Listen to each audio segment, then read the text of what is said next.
Hai, selamat datang ke NY Channel, Motivasi Sihat. Di sini kita sembang santai pasal kesihatan mental dan fizikal.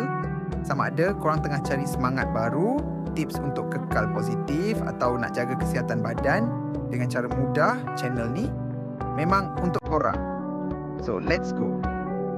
Okey, jom kita bongkar satu masalah kesihatan yang ramai orang hadapi ni. Pernah rasa macam ni tak? Dah jaga makan betul-betul, tapi kolesterol tak turun-turun juga. Rasa macam dah buat semua benda yang betul, tapi ada sesuatu yang tak kena kan? Mari kita dedahkan faktor-faktor tersembunyi sebab ia bukan pasal makanan semata-mata. Sebenarnya, diet tu cuma satu bahagian kecil. Ada 5 lagi faktor lain yang lagi besar pengaruhnya. Nah, apa yang menarik ialah macam mana kelima-lima faktor ni bertindak senyap-senyap di belakang kita. Badan kita fikir ia dalam mode survival, jadi ia kacau keseimbangan semula jadi badan. Perubahan kecil dan mudah macam ni boleh bantu tenangkan sistem badan kita semula. Ramai tak sedar, gula berlebihan punca kolesterol naik, bukan lemak je tahu puncanya. Dan ini menunjukkan betapa sikitnya gula tambahan yang patut kita ambil setiap hari. Jom kita tengok punca seterusnya, sesuatu yang kita langsung tak boleh kawal, genetik. Maksudnya, anda mungkin kurus dan aktif tapi bacaan kolesterol tetap tinggi melangit.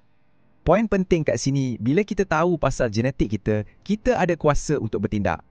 Ramai ingat, diet saja dah cukup, tapi pergerakan tu penting untuk lancarkan peredaran darah kita.